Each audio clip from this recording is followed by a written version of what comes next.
Bienvenue à tous et à toutes dans ce 59e épisode de l'Entourage du Bitcoin. Aujourd'hui, on va avoir trois sujets. On va commencer par le rapport du mining en 2022, écrit par Guillaume. Donc, il va nous faire un petit résumé. Et puis après, en deux autres sujets, on a le sujet de l'utilisation du block space de Bitcoin, qui est revenu sur la table cette semaine avec entre guillemets, la première utilisation du witness data pour stocker des données arbitraires, pardon. Donc, on va présenter un peu ça. Et puis, en dernier, on aura Jim et Alex qui vont nous présenter un petit peu le projet Atakai de découverte Bitcoin, projet de home mining. Du coup, si ça va à tout le monde, je vais laisser Guillaume présenter vite fait le rapport, puis après, on lui posera quelques questions. Merci Younes.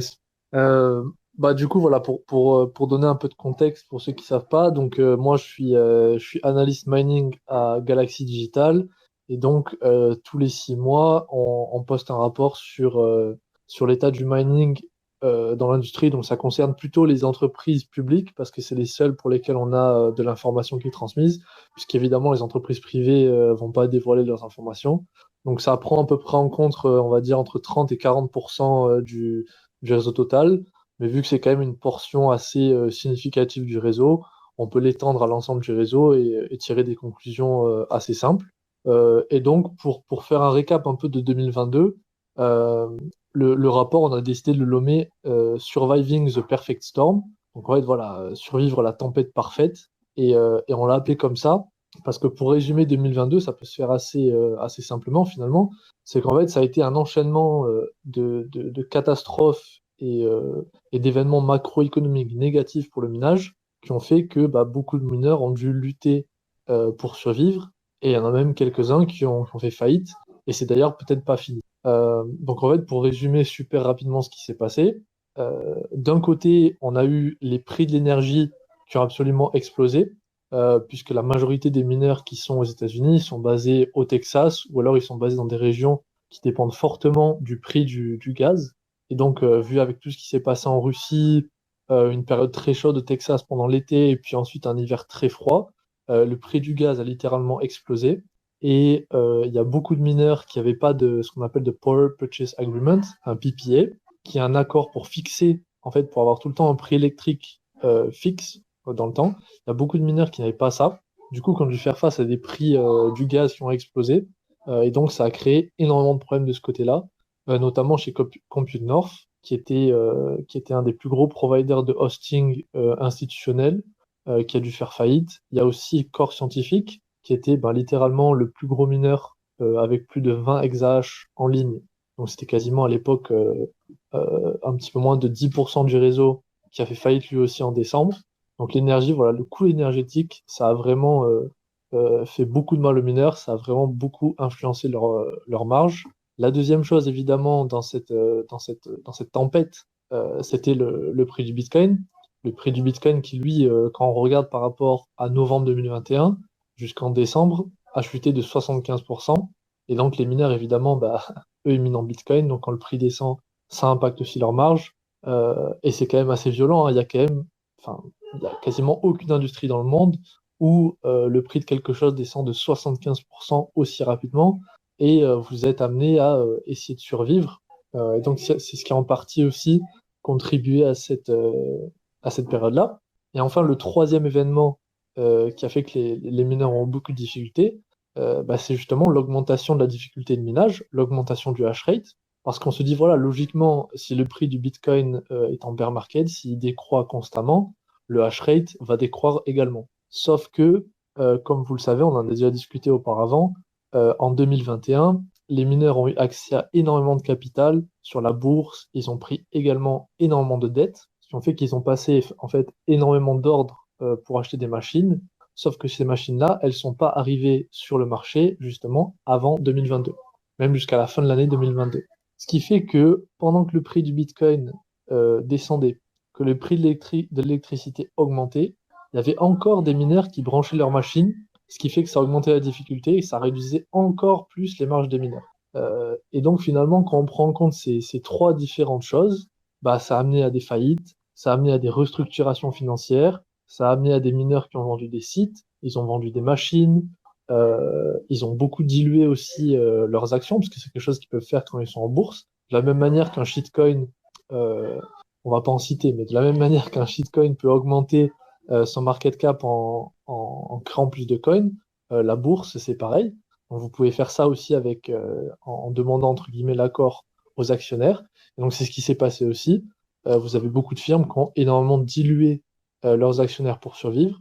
Et donc, on se retrouve à la fin de 2022 avec un petit peu moins d'acteurs qu'au début de 2021, avec des acteurs qui sont dans une position beaucoup plus compliquée parce qu'aujourd'hui, ils doivent faire face à la dette qu'ils ont contractée en 2021. Ils doivent faire face à une augmentation des coûts électriques. Et donc, 2023, ça va être une année assez intéressante parce que c'est là où on va voir en fait qui va être capable de survivre et qui va être obligé finalement de faire faillite. Et on va sûrement voir peut-être une concentration des entreprises du minage. Et on va aussi voir possiblement aussi quelques acteurs qui vont devenir opportunistes, puisqu'aujourd'hui, quand on regarde le prix des ASIC, par exemple, un ASIC fin 2021, ça se vendait à 100 dollars le terrain. Donc une machine comme un S19J Pro qui fait 100 TH, ça se vendait 10 000 dollars. Aujourd'hui, le prix du terrain, il est descendu autour de 10 ou 15 dollars le terrain. Donc c'est quasiment 10 fois moins. Et donc on commence à voir certains acteurs qui commencent à créer des fonds d'investissement ou qui commencent à essayer de pool du capital pour essayer de faire des acquisitions opportunistes et donc se relancer au même moment où certains acteurs sont en pleine crise, on va dire. Donc voilà, ça c'était pour résumer un petit peu ce qui s'est passé en 2022. Et si vous avez la chance de lire le rapport, à la fin du rapport, on essaie de donner un petit peu un avis un petit peu plus personnel et moins factuel sur certaines tendances qui pourraient émerger finalement en 2023. Donc on cite notamment le Lightning Network, puisque les mineurs, c'est quand même les premiers à recevoir du Bitcoin, donc il y a un intérêt finalement pour eux à essayer de générer un petit peu plus d'argent sur Lightning Network. On parle aussi des contrats de hosting, on parle de la relation entre les marchés de l'or et le Bitcoin. Donc finalement, la fin du rapport est super intéressante, donc si c'est quelque chose qui vous intéresse, n'hésitez pas à le lire. Voilà. Et typiquement, voilà, 2022, ça a été une année extrêmement difficile pour les mineurs, mais ceux qui vont réussir à survivre, ils vont se faire beaucoup, beaucoup, beaucoup d'argent dans les années qui viennent. Et Tu merci beaucoup pas pour le très résumé, bien, Guillaume. Et du coup, est-ce que c'est pas un peu rigolo pardon, de se dire que c'est parce qu'il est super gros qu'aujourd'hui. C'est mieux maintenant. Bon, on va tester. Je disais, est-ce que c'est pas ouais, les voilà, très c'est gros mieux, acteurs c'est mieux. qui ont dû faire faillite parce qu'ils avaient pris de la dette, parce qu'ils se sont trop centralisés, parce que du coup, ils se retrouvent avec des contraintes qui les obligent à plus pouvoir manœuvrer comme ils pouvaient le faire avant. Et en 2023, on va se retrouver avec ceux qui survivent, qui vont encore être plus gros, qui vont avoir encore plus de machines et qui vont encore plus enfin, le marché va encore se centraliser davantage vers des énormes acteurs. Est-ce que c'est comme ça que tu le vois? Est-ce que c'est pas un peu Ouais, finalement, c'est comme ça que chelou? je le vois, parce que si tu veux, en fait, ceux qui ont. En fait, comment ça se passe au niveau du capital, si tu veux, en 2021, tous les acteurs sur le marché avaient accès à de la dette pas chère, avaient accès à de la dilution qui était super facile. Et en 2022, à partir du mois de juin, la dette, elle a explosé, les taux d'intérêt, ils ont augmenté, et les actionnaires, ils ont dit non, non, nous, on veut plus diluer, donc maintenant, on arrête. Donc, ceux qui n'ont pas eu le choix, finalement, ils ont commencé à vendre des machines, ils ont restructuré de la dette, etc.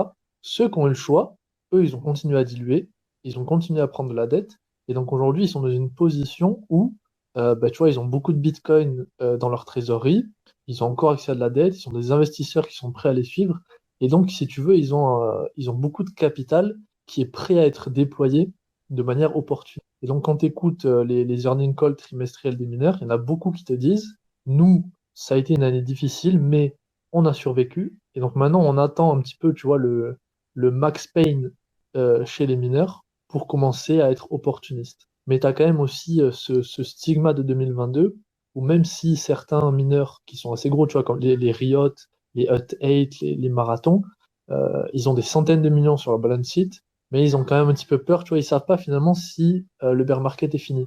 Parce que là, aujourd'hui, nous, cette semaine, on a la perspective du Bitcoin à 23 000. Donc pour les marges, tu vois, ça fait beaucoup de différence. Entre 23 000 et 18 000, c'est énorme, hein. Mais voilà, certains ont peur qu'on retombe à 15. Donc oui, tu as vraiment ce truc-là où tu as les gros mineurs qui vont essayer de grappiller le plus possible de parts de marché s'ils ont l'opportunité.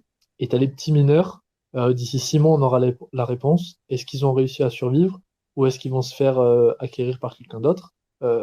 D'ailleurs, enfin, je sais pas si certains d'entre vous l'ont vu, mais nous, par exemple, chez Galaxy, on a acquéri le site de Helios qui venait de Argo, Argo qui était à deux doigts de la faillite. Du coup, nous, on est venu, on a acheté le site pour 100 millions et finalement, on a profité de la situation d'Argo pour que nous, on puisse augmenter notre propre capacité de minage. Et tu as beaucoup d'acteurs qui regardent de la même manière.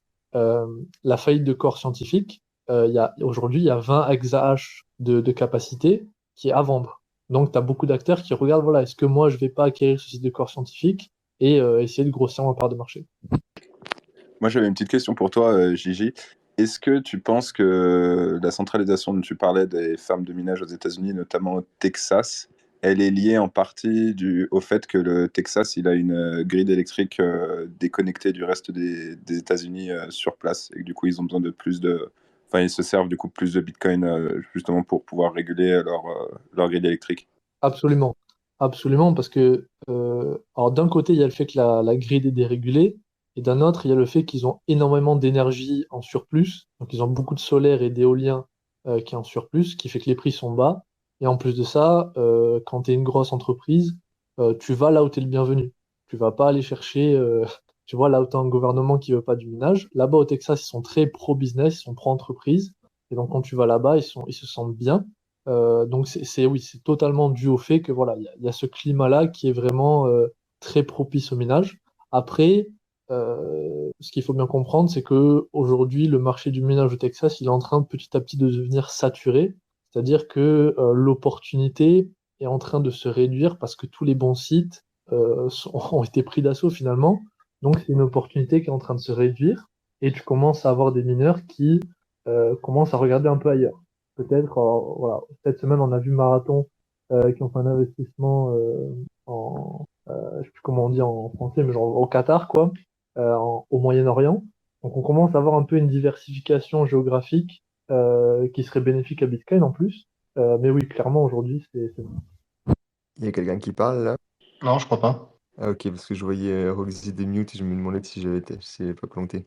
Moi, je voulais demander, tu penses que si on reste au prix actuel, ça va être vraiment dur de passer 2023? Genre, à quel point les boîtes vont pouvoir survivre encore tant de mois, tant d'années dans cette situation? En fait, il faut savoir que nous, on regarde principalement les entreprises qui sont cotées en bourse. Donc, généralement, c'est des boîtes qui ont accès à des prix électriques assez raisonnables. Donc, c'est pas forcément les premiers, tu vois, qui doivent débrancher les machines. Et ce qui a vraiment coûté cher aux mineurs publics cette année, c'est plutôt la dette. C'est pas tellement que le prix du Bitcoin est tombé tellement bas qu'ils n'étaient pas profitables, puisque là, quand même, la majorité, ils arrivaient à rester à peine profitables. C'est juste qu'ils avaient des obligations au niveau de la dette qui ont fait que bah, ils pouvaient plus servir leur dette. Du coup, ils ont dû déclarer, tu vois, chapitre 11.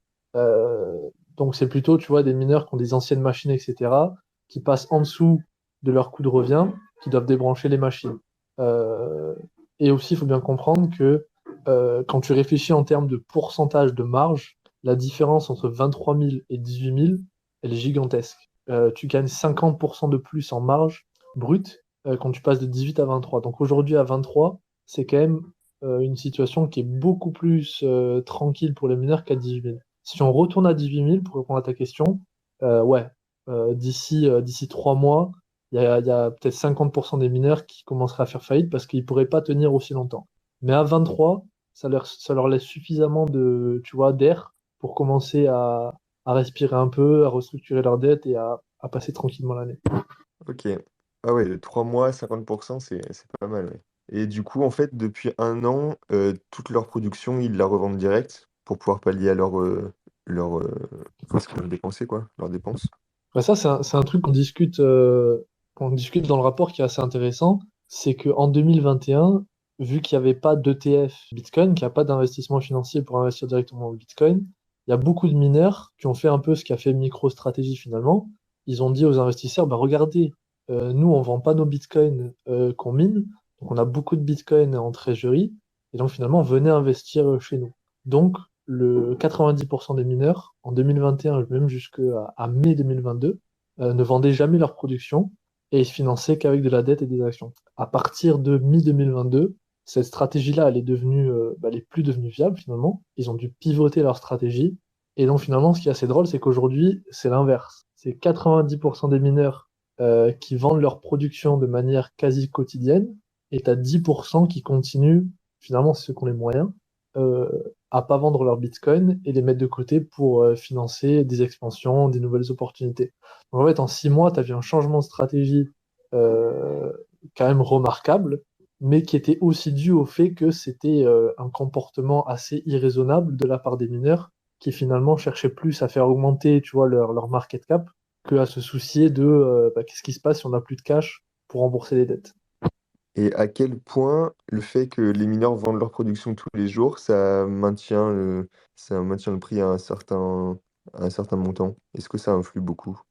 Non, tu vois que j'aimerais bien qu'on réfute et qu'on mette un peu à la poubelle à tout jamais, c'est que même si tu prends la production mensuelle de tous les mineurs, donc enfin, tu sais, mathématiquement, tu as 27 000 bitcoins à peu près qui sont produits chaque mois, et quand tu regardes le volume de bitcoin qui est tradé par mois, c'est genre c'est 1 milliard, tu vois. Donc en fait, les 27 000 du bitcoin, c'est pas grand-chose. Alors oui, tu vois, s'ils sont tous vendus d'un coup à la même heure, oui, ça peut faire tanker le prix du Bitcoin, mais dans la réalité, ça se passe pas comme ça.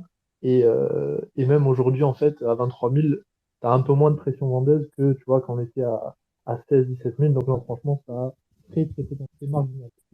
Ok, et ben nickel. Est-ce que quelqu'un a une autre question?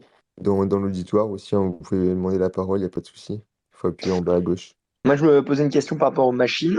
Donc aujourd'hui, il y a tous les nouveaux modèles et tout le monde est en S19. À quel point les anciens modèles sont revendus d'occasion? À quel point les S9 sont encore utilisés? Ou est-ce que vraiment ça rentre même plus dans les rapports que vous faites, les plus petites machines? Donc clairement, les S9 au niveau institutionnel, ça rentre même pas tu vois, on regarde pas ça. Par contre, ce qui est vachement intéressant, c'est s'intéresser. Alors du coup, la métrique, tu vois, c'est le prix par terahash. Et ce qui devient intéressant, c'est les machines pas très vieilles, mais un peu moins récentes. Tu vois, les S17, les M30S, les M31, les trucs comme ça, qui sont un peu en dessous des S19J Pro et des S19 XP. Eux, ils ont vraiment des prix intéressants en termes de dollars par terahash. Ils sont autour de 10 dollars le terahash. Là où tu vas avoir le S19 XP, donc la dernière machine de Bitmain, qui fait 140 terahash et qui est super efficiente. Mais elle, qui est vraiment, aujourd'hui, elle est à 25-30 dollars le terahash parce qu'elle est super efficiente. Donc les machines plus anciennes, elles deviennent vraiment intéressantes, mais c'est pas non plus. Enfin, voilà, un Bitcoin à 23 000, c'est pas non plus super intéressant parce qu'elles sont moins.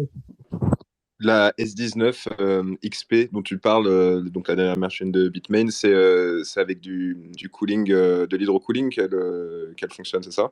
Alors, tu as le S19 XP sans cooling, donc à l'air, qui fait 140 TH avec une efficience de 21 joules par TH. Donc, c'est quand même super sympa. Et après, tu as Bitmain qui ont sorti justement une machine qui est hydro par défaut. Et celle-là, elle peut monter jusqu'à 250 et elle peut descendre jusqu'à 19 joules par TH, ce qui est quand même, c'est un truc de fou, hein.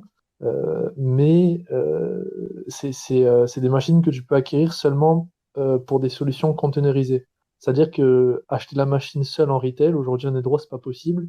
Il faut le container entier Bitmain, et donc c'est pas accessible à toi et moi, on va dire. Mais par contre, effectivement, c'est des machines qui sont absolument magnifiques et qui vont encore faire augmenter le hash rate dans les mois qui viennent quand elles vont commencer à rentrer sur le marché. Hello, bonsoir. Est-ce que vous m'entendez? Yes, yes. Ok. Ouais. J'avais une question pour toi, Gigi. Tout à l'heure, tu parlais du prix par terahash pour les machines et comme tu l'as expliqué, il varie en fonction de l'efficience de chaque machine. Est-ce que ce prix il est calculé un peu, calculé uniquement par rapport au marché ou est-ce qu'il y a quand même une espèce de courbe qu'on pourrait imaginer et estimer le prix d'une machine en fonction de son efficience? Le prix d'une machine en fonction de son efficience. Yep. Ah ben, c'est une très bonne question. Alors, de base, les fabricants de machines, comment ils décident de pricer leur machine? C'est qu'ils décident sur un truc qui s'appelle le payback period. Donc, la période au bout de laquelle tu passes en bénéfice sur ta machine. Et donc, historiquement, ils disent, voilà, on estime que tu vois un truc qui est fair play, je dis n'importe quoi, c'est 170 jours de payback period. Et donc, ils disent, voilà, ils prennent chaque jour, ça nous rapporte $30. Donc, le prix de la machine, ça va être 170 fois $30. Et c'est le prix auquel ils mettent en vente la machine. Ça, c'est au prix des manufactureurs. Toi, quand tu es un pleb, tu vas la plupart du temps acheter ta machine sur le marché secondaire. Et là, c'est un marché un petit peu totalement différent qui est vraiment régulé que par l'offre et la demande. Et du coup, là, ce qui détermine le prix, bah, c'est vraiment la demande des machines. Et bah, du coup, tu peux aller sur le site de Luxor, par exemple, Luxor Insight, et en fonction de l'efficience des machines, tu as trois courbes. Tu as les machines les plus efficientes, les machines les moins efficientes et les machines au milieu. Et tu peux voir leur prix varier. Et ça se fait vraiment en fonction des deals, ce qu'on appelle OTC, Over the Counter. C'est-à-dire des gens qui vont acheter des machines qui font des échanges entre eux. Et c'est comme ça aujourd'hui que tu fixes le prix de machine. Faut savoir que c'est un marché qui est pas très liquide. Donc c'est pas forcément comment dire, c'est pas forcément un prix qui varie beaucoup très rapidement par rapport au Bitcoin. Tu vois, c'est pas parce que le Bitcoin monte de 20% que les machines montent de 20% immédiatement. Et donc, c'est là que tu as aussi des opportunités pour les gens qui sont capables de jouer là-dessus. Mais sinon, ouais, c'est vraiment ça. Aujourd'hui, c'est le marché de l'offre et la demande sur le marché secondaire qui régit le prix des machines. Et je pense qu'on va avoir une question de Rami, et après on pourra passer à Takai directement pour rester dans le mining. Il y avait une question qui était posée par je sais plus qui, juste avant, qui mène à une question sous-jacente, peut-être déjà répondue auparavant.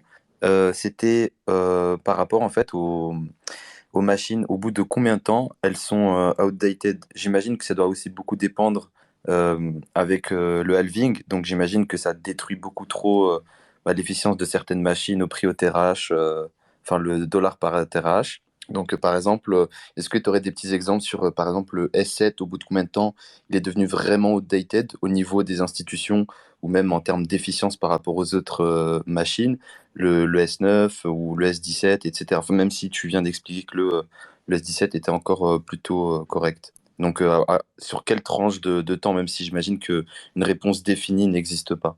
Merci. Ah bah en fait, t'as bien présenté la question et en fait, c'est dur d'y répondre parce que une machine en soi, aujourd'hui, les machines les plus récentes, tu peux les laisser tourner peut-être 6 7 ans, elles vont encore fonctionner. Donc, tu vois, le mot outdated, finalement, ça dépend de deux choses. Ça dépend du prix du Bitcoin et ça dépend du prix auquel tu payes l'électricité. Aujourd'hui, la majorité des gros mineurs, ils ont de l'électricité à 3 4 5 centimes. Toi, quand tu le fais, tu vas peut-être avoir accès en hosting à de l'électricité à 9, 10, 12 centimes. Donc en fait, toi, tu vas être outdated beaucoup plus rapidement que eux, ils vont être outdated. Donc si tu prends le truc à l'extrême, aujourd'hui, un S9 à 2 centimes, t'es rentable. Par contre, un S9 à 12 centimes, euh, tu vois, autant aller mettre de l'argent au poker. Donc c'est vraiment, ça dépend vraiment des conditions dans lesquelles tu mets la machine. Euh, et finalement, c'est pas tellement une question du nombre d'années, quoi, parce qu'une machine, un S9 qui fait 14 TRH, il faisait 14 TRH en 2017 et il fera 14 TRH en 2030, s'il est gardé dans de bonnes conditions. Donc, je sais pas si ça répond à ta question, mais c'est vraiment une condition de prix électrique et Bitcoin. Si demain le Bitcoin il remonte à 60 000, bah ça devient intéressant de racheter des S9, tu vois ce que je veux dire? C'est vraiment ça qu'il faut prendre en compte. Ok, ça répond à ta question, Rami? Oui. Parfait. Et ben, si ça va tout le monde, on va pouvoir passer au deuxième sujet. Et du coup, on reste carrément dans le sujet du mining parce que c'est Agelex et Blob qui vont nous présenter le projet. Ah non, on a une question d'abord. Allez, c'est pas souvent qu'on en a, alors on les prend tout de suite. Salut Ella. Oui, pardon, excuse-moi. Juste, j'ai une question. J'ai pas très bien compris, c'est quoi la différence entre un marché secondaire et un marché primaire? Quand tu parles de marché secondaire, ça veut dire quoi? Yep. Bon, en gros, ce que tu considères le marché primaire, c'est quand tu vas acheter ta machine directement à Bitmain ou à MicroBT. Et en général, ils ont, tu vois, ce qu'on appelle des MOQ, c'est-à-dire des Minimum Order Quantity. C'est-à-dire que si tu veux acheter une machine directement chez Bitmain, ils vont te demander d'acheter 100 machines, 1000 machines, etc. Donc en général, quand tu es un investisseur unique, c'est plus compliqué pour toi d'acheter tes machines chez Bitmain sur le marché primaire qui est plutôt lui contrôlé par les grosses entreprises, les grosses fermes de minage, etc. Donc tu vas les acheter sur le marché secondaire, là où tu as des boîtes qui vont être spécialisées dans la revente de machines. C'est-à-dire qu'elles, elles vont acheter 10 000 machines directement chez Bitmain pour $1000 et elles vont te les revendre à toi pour $1100. Et ensuite, tu as tout ce marché-là qu'on appelle du coup secondaire, qui va s'échanger des machines de pair à pair, quoi. C'est la différence entre les deux. Ok, ça marche. Ok, super. Merci.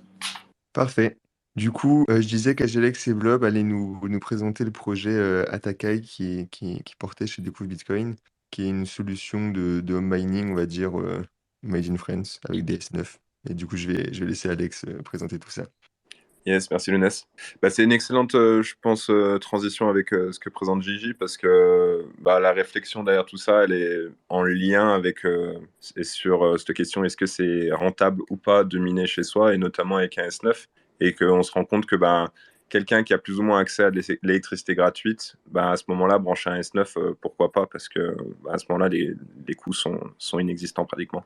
Et donc, en fait, la réflexion derrière Atakai, du coup, qui est une initiative éducative qu'on essaie de pousser avec Découvre Bitcoin, ce serait de montrer que un acteur qui réutilise la chaleur de son mining pour pouvoir chauffer un lieu qui a déjà besoin de se chauffer, il a grosso modo accès à des terrages de manière plus ou moins gratuite, parce qu'à ce moment-là, ça rajoute pas un coût sur de toute façon un coût électrique qu'il aurait déjà eu.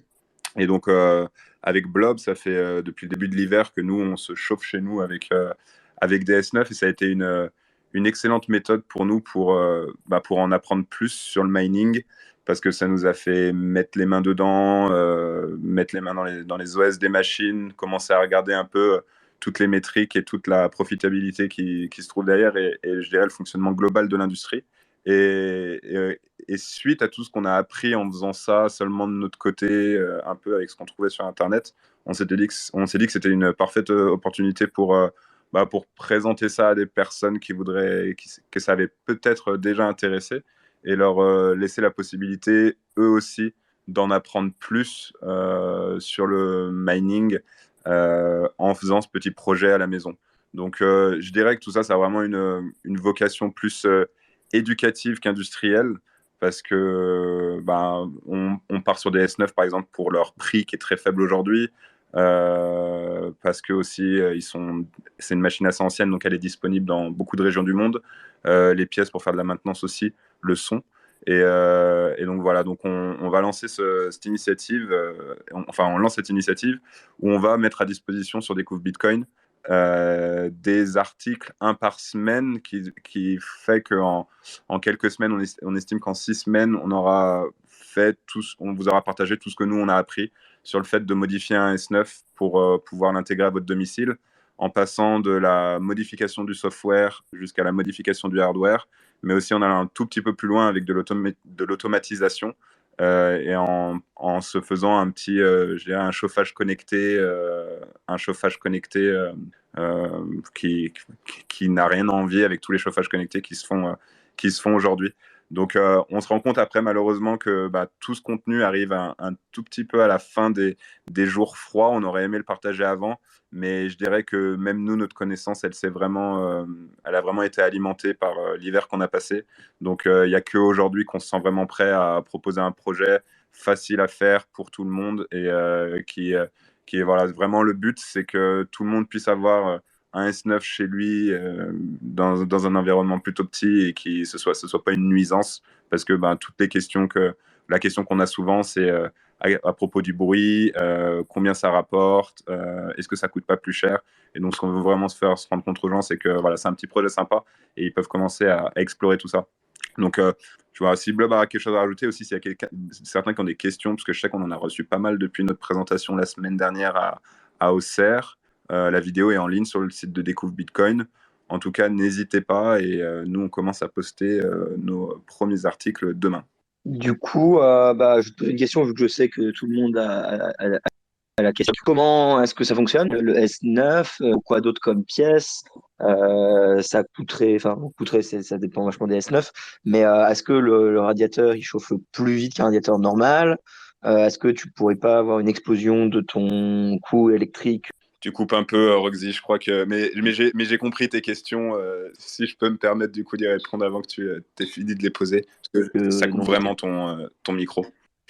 Mais voilà, donc je me permets de répondre. Peut-être Blob aussi va rajouter quelque chose. Mais grosso modo, par exemple, aujourd'hui, le prix que nous, on arrive à trouver des S9 d'occasion en France, parce qu'il y a aussi des particularités géographiques dans le fait d'acheter du matériel d'occasion. Peut-être que Gigi peut le confirmer, mais je pense qu'un S9 acheté à Shenzhen aura un prix sensiblement différent qu'un S9 acheté en France et un S9 acheté au Texas. Donc c'est vrai que nous, du coup, j'ai passé toute une partie de l'hiver à regarder le prix des machines. Je l'ai vu aussi tomber drastiquement. Et donc aujourd'hui, je pense avoir une échelle de prix qui, d'occasion comme ça, de pleb à pleb, à arriver à trouver des machines entre 100 et 200 euros.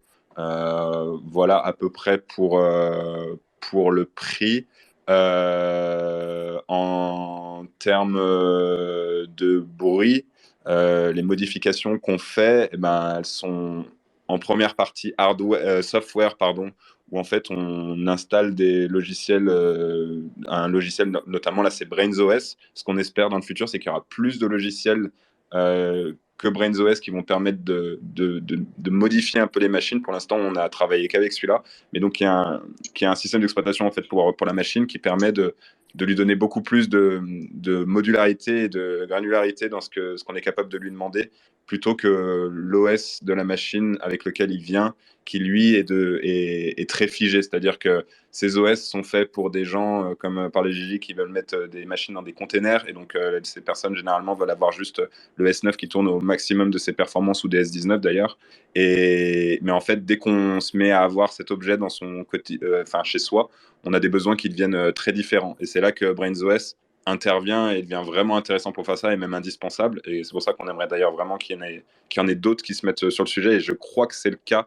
Gigi pourra peut-être confirmer, mais il me semble qu'il y a un Luxor OS aussi qui est sur la table, qu'on suit. Et la seconde modification, c'est des modifications hardware. Et pour ça, il y en a plusieurs. Un chauffage, on n'a pas forcément envie qu'il soit à côté de son routeur. Donc c'est pour ça que déjà le connecter en Wi-Fi, pour nous, ça a été indispensable, et on a trouvé une manière de le faire, on a trouvé comment le faire de pas cher. Et aussi, du coup, de modifier les ventilateurs.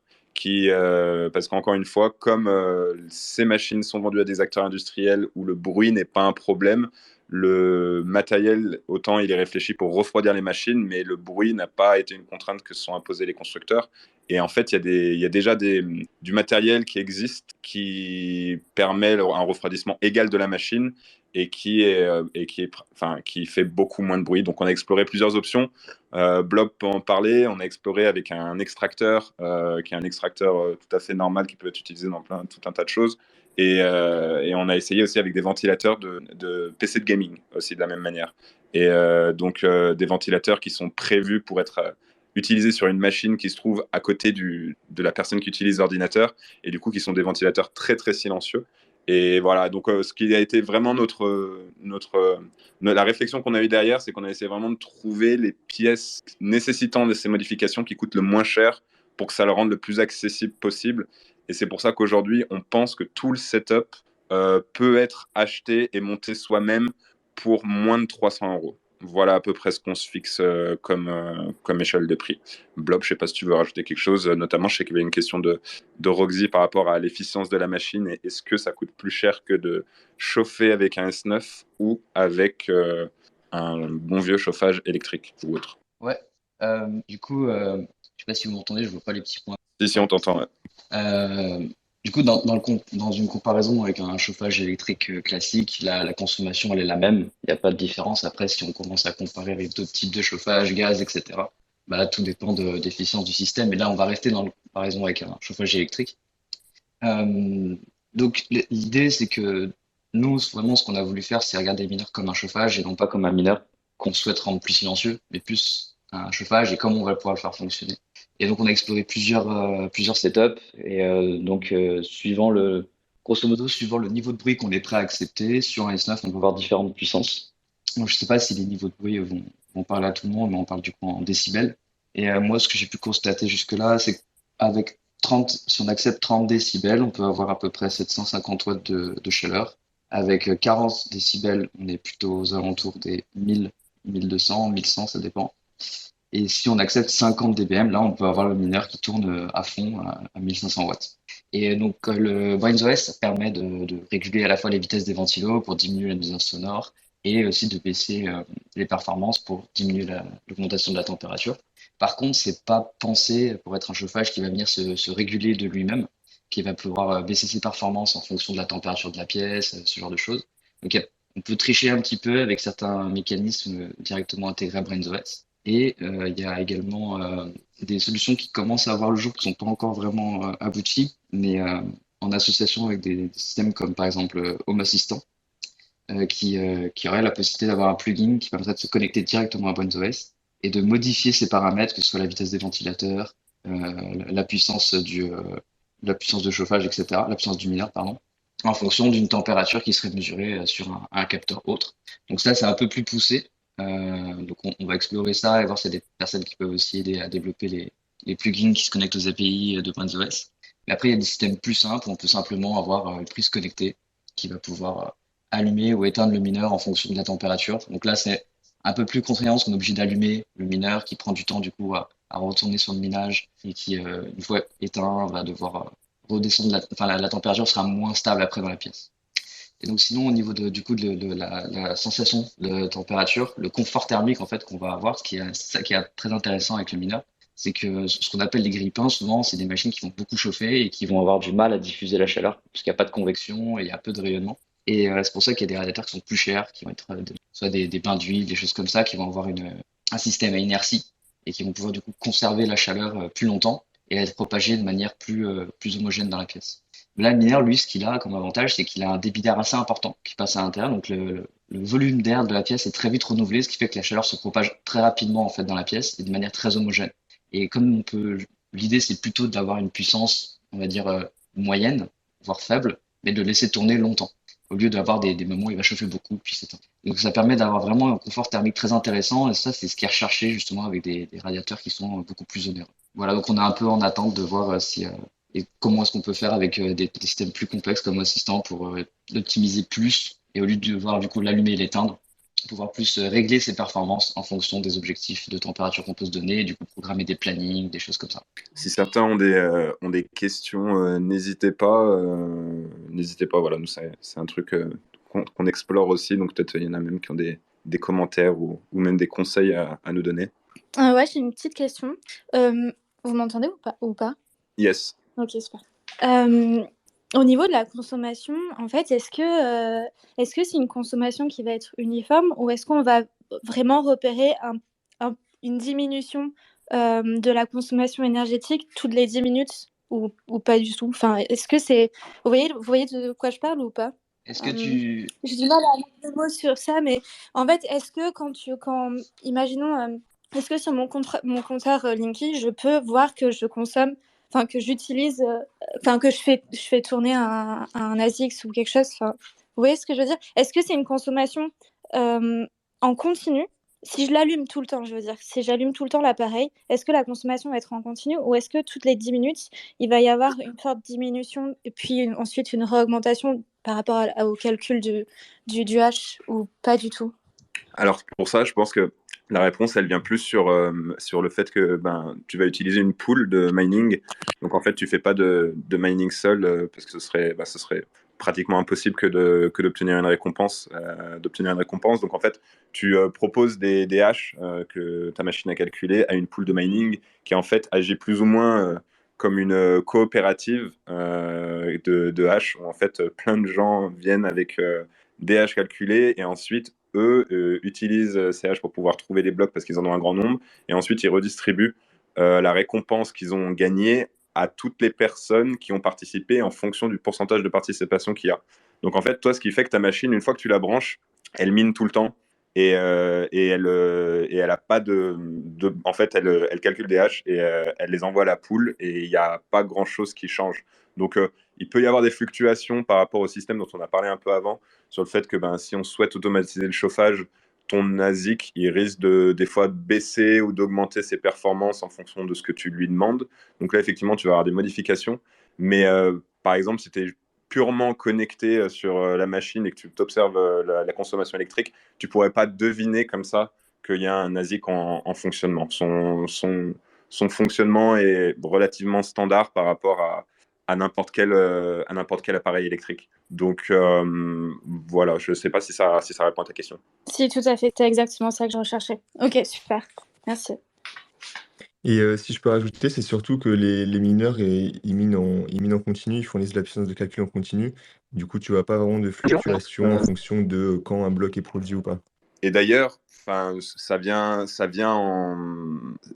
dans l'article qu'on va poster demain, on en parle, donc c'est un petit teasing, mais on compare en fait cette solution parce que c'est quelque chose à laquelle on avait réfléchi déjà il y a longtemps avec Blob, où il y a des usines, des entreprises qui proposent des solutions de serveurs radiateurs. Donc, imaginez des serveurs, par exemple, et disons Amazon, et ces serveurs chauffent. Généralement, les entreprises ont besoin de les mettre dans des endroits spécialisés qui, à ce moment-là, ils ont besoin de les refroidir. Donc, il y a un coût énorme pour les entreprises qui font fonctionner ces serveurs. Et donc, il y a des entreprises, dont une française qui s'appelle Carotte, qui propose de mettre dans les maisons des serveurs radiateurs à disposition des personnes. Mais en fait, on se rend compte que même si c'est une solution qui est louable, le réseau Bitcoin est beaucoup plus efficient pour faire ce genre de système, pour la simple et bonne raison que généralement, ces radiateurs serveurs, pour une entreprise qui offre un service, elle va avoir besoin que son service il soit relativement constant et en fait, elle va pas elle va pas pouvoir se permettre que si tout son réseau de serveurs est distribué, que des personnes éteignent leur machine et qui se retrouvent sans serveur en fonctionnement parce que en fait, il fait pas froid ce jour-là. Et aussi, on voit que les personnes sont limitées. Enfin, il va y avoir une limitation par rapport aussi à la vitesse d'Internet que peuvent avoir les particuliers chez eux et à quel point il est fiable. Et donc, c'est pour ça que, effectivement, ces radiateurs serveurs, c'est pas une mauvaise idée, mais c'est juste que Bitcoin s'avère être une bien meilleure idée là-dedans sur ce sujet, parce qu'en fait, le réseau Bitcoin, comme l'expliquait Gigi, avec la difficulté, s'ajuste. Donc, ça veut dire que peu importe le nombre de mineurs qui allument ou éteignent leur chauffage, et on va avoir clairement ça va pas modifier le fonctionnement du réseau Bitcoin qui va s'ajuster. Alors que si tout le monde éteignait son chauffage sur des radiateurs serveurs d'Amazon, on pourrait avoir une diminution des performances d'Amazon liée à ça. Donc c'est pour ça que ça nous semble comme plus intéressant. Et une chose dont j'ai pas parlé, mais qui moi du coup porte particulièrement me porte particulièrement sur ce projet, c'est que je pense que le fait de réutiliser la chaleur fait que des ASICs deviennent sensés dans beaucoup plus d'endroits que dans des fermes de minage très centralisées, et que le fait d'avoir des solutions de chauffage multiples qui vont arriver comme ça va permettre une certaine décentralisation au final du hash rate de manière assez naturelle, parce qu'en fait les gens vont juste se rendre compte que on peut chauffer en gagnant quelques sats, et que du coup l'un est plus économique que l'autre. Et je pense que voilà, la vertu que ça a pour le réseau Bitcoin, c'est de permettre une certaine forme de décentralisation, où du coup on peut imaginer des milliers de logements avec quelques terahash chez eux, ce qui fait que ça distribue un petit peu le hash rate et ça rend le réseau Bitcoin plus résilient. Et pour reprendre l'exemple que donnait Gigi, c'était par rapport à ce qui s'est passé au Texas et à la vague de froid. Voilà, on voit que vraiment le hash rate est quand même assez centralisé aujourd'hui. Parce qu'aujourd'hui, s'il y a une région du monde comme le Texas qui est touchée par une vague de froid, on voit qu'il y a une grande partie de hash rate qui est mis hors ligne en fait. Et que si on avait une distribution plus grande de ce hash rate, on n'aurait pas il n'y aurait pas un impact aussi fort d'événements externes sur le hash rate de Bitcoin. Donc on pense que voilà, il y a une plus-value aussi pour le réseau et pour sa neutralité. Ouais, il y a une plus-value, mais elle reste quand même négligeable comparée aux énormes boîtes qui minent et qui ont des dizaines d'exahash, quoi. Parce que Ouais, ouais, complètement. c'est pas demain la veille qu'on aura autant en mining. Alors Mais c'est toujours ça le complètement, prix. je pense que c'est vraiment une tendance à avoir plus qu'un objectif purement défini. Comme tu le dis, je pense que voilà, s'il y a du profil et il y a d'énormes fermes de minage qui vont se créer, il va y avoir cette centralisation. Mais on voit que assez naturellement, le marché, en fait, il a tendance à être assez strict avec les acteurs et à extraire tous ceux qui sont pas les plus efficients. Et donc, je pense que voilà, il y a une petite tendance qu'on peut donner à à tout ce marché un peu nouveau du mining en incitant une certaine décentralisation. Et il y a pas mal d'entreprises qui se mettent sur le sujet. Et c'est pour ça que je trouve que c'est assez intéressant de les suivre parce que peut-être que toutes ces entreprises ensemble et ces initiatives, peut-être qu'on auront une fraction d'impact sur le hash rate. On peut penser notamment à Estia, qui est aussi une boîte française. On peut penser à d'autres entreprises comme ça et Hitbit aussi qui font des radiateurs d'appoint avec des S9. Ouais, je voulais juste dire un truc à propos justement de l'aspect donc décentralisation, protection du réseau. Un point qui est quand même intéressant, c'est que si on prend le scénario absolument catastrophique de tous les gros mineurs se mettent à pratiquer de la censure et nous les plebs on n'est pas d'accord avec ça. Le fait qu'on ait le moyen de pouvoir quand même faire tourner une chaîne qui a une sécurité qui est pas complètement négligeable pour quelqu'un de lambda, ça a quand même un intérêt si on veut faire, entre guillemets, survivre une chaîne mineure qui serait pas censurée, elle.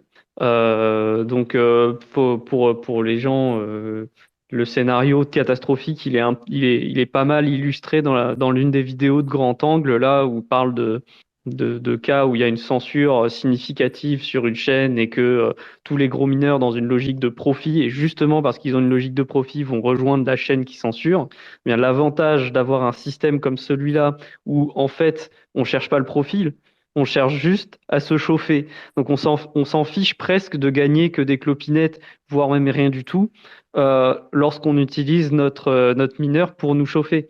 Et donc l'avantage, c'est qu'on peut tout à fait miner une chaîne qui n'est absolument pas rentable. Même si on pense que cette chaîne ne va pas survivre, c'est pas un problème. On peut toujours miner dessus parce que de toute façon, nous, on n'est pas là pour gagner beaucoup d'argent.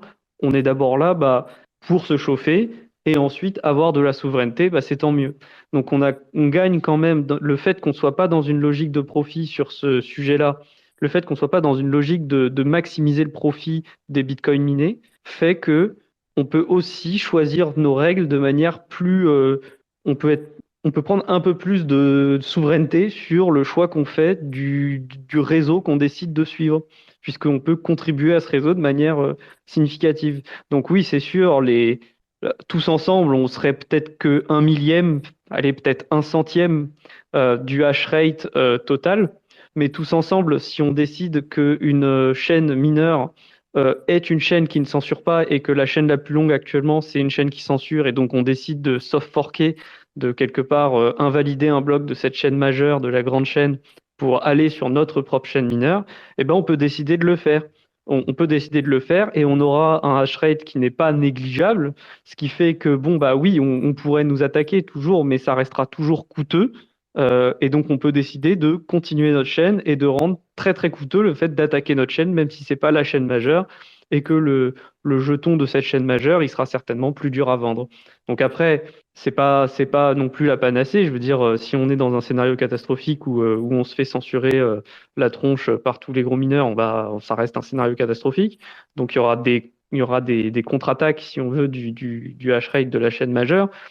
Mais on peut rendre l'attaque très, très, très compliqué, encore plus compliqué. Donc, c'est quand même significatif dans le fait que cette possibilité existe et qu'on ne soit pas dans une logique de profit, mais dans une logique de juste se chauffer. Mais ça, c'est bon, ça fait très bien le boulot, et peu importe la chaîne qu'on choisit de faire, et aussi de défendre la chaîne que l'on veut défendre. Voilà. C'est pas mal, c'est un réseau qui est sécurisé qu'en hiver. C'est un problème, par contre, ça, je suis d'accord. Donc, faudra faire attention à ça. Mais au moins, ça veut dire que l'attaque, au bout de 6 mois, ça va commencer à piquer pour certains, quoi, tu vois, au pire des cas. Mais bon. Ouais. Et on avait Anthony qui avait une question qui arrivait juste avant toi, Rémi, désolé. Oui, petite question pour Alex et Blob au niveau diffusion de la chaleur, enfin pour l'inertie. Je me posais la question de savoir si, un peu comme les chauffages électriques qu'on a dans les salles de bain, une fois que c'est coupé, est-ce que la chaleur de la pièce, enfin la température de la pièce retombe presque tout de suite, ou est-ce que la machine dégage vraiment une inertie et peut rester chauffer une petite pièce à plus long terme? C'est tout. Alors, une fois que tu as coupé le mineur, non, effectivement, là, il va plus diffuser aucune chaleur et il n'y aura pas de chaleur résiduelle dans la caisson du mineur. Par contre, toute la chaleur qu'il aura émise sera déjà partie dans la pièce, dans l'air, dans les murs. Donc, si tu as chauffé suffisamment longtemps pour que tes murs aient pris de la chaleur, bah là, pareil, tu auras d'inertie par rapport aux meubles, par rapport au mur. Par contre, si tu l'as fait tourner juste 5 minutes, que ton air est chaud et que là tu le coupes, là effectivement la température va redescendre très rapidement. Ok, merci. Je peux? Vas-y, Rami. Panta, en fait, déjà bonjour. Moi, j'avais une petite question. C'était ton cas de figure. Enfin, il est, il est peut-être faisable et imaginable dans le cas de figure où cette chaîne mineure reste une chaîne mineure, mais le fait est que la chaîne majeure où la censure commence à s'appliquer, bah, le fait que tu veuilles à tout prix faire passer ta transaction, bah, c'est d'augmenter en fait tes fees pour qu'à un moment donné, bah, ta transaction elle passe. Bah, et si par exemple vraiment la chaîne devient majoritairement très difficile pour faire passer ces transactions, bah, cette chaîne mineure de backup chauffage quoi, qui existe, elle va pas tarder du coup à être bah, celle qui est le plus fiable pour ne pas être censurée. Et qu'est-ce qui va empêcher les mineurs de se greffer à celle-ci et de répliquer l'attaque? Parce que ça va être difficile d'identifier les mineurs, hormis le fait que bah, ils ont plus, enfin, on voit tout le temps les mêmes têtes sur les Coinbase. Donc comment- Ouais, en fait, ce qui va rendre ça compliqué pour eux, c'est que eux sont dans une logique de profit, justement. S'ils censurent, c'est d'abord, il y en a une partie, ce sera pour des raisons légales, et puis il y en a, ce seront aussi juste parce qu'ils suivent la chaîne censurée pour rester, pour garder leur profit. Euh, mais le truc, c'est que comme ils sont dans une logique de profit, ils veulent pas perdre leur profit. Donc s'ils se mettent à miner sur la chaîne mineure, eux, la chaîne mineure, ils la regardent pas de toute façon parce que c'est pas la plus longue, donc ils devraient pas miner dessus. Mais s'ils se mettent à miner sur la chaîne mineure pour compenser l'attaque, bah du coup c'est des profits en moins. Parce que du coup, c'est du hash rate qui ne va, les récompenses qu'ils vont gagner dans la chaîne mineure, ils vont pas les dépenser. Ils n'ont pas le droit. Ou s'ils ont droit, c'est parce que le prix a commencé à être significatif. Mais du coup, c'est les récompenses de l'autre chaîne qui commencent à perdre en valeur. Tu vois, donc ils se retrouvent à devoir choisir où ils perdent, en fait, à un moment. Et comme ils sont dans une logique de profit, pour eux, c'est une perte qui n'est pas négligeable. C'est-à-dire, oui, ok, il y a le légal, mais le profit, ça compte aussi, quoi. Alors que ceux qui minent, sachant qu'ils ont un coût d'électricité qui est globalement nul, un coût marginal nul, parce que nous, on n'est pas là pour cramer de l'électricité, on est là pour se chauffer, et bah, globalement, ils s'en foutent. Oui, ok, ils vont gagner moins d'argent, mais s'ils veulent, ils vont gagner moins d'argent, mais bon, de toute façon, ils n'étaient pas là pour gagner de l'argent, ils étaient pas là, ils étaient là pour se chauffer. Donc, ils vont le faire tourner, le mineur, quoi qu'il arrive. Bon, bah, ils peuvent choisir de miner sur une chaîne qui est la chaîne qui leur convient le mieux. Donc, c'est possible. Après, bon, ça reste un scénario catastrophique. On est en train de mettre des si, on est en train d'enchaîner le et si.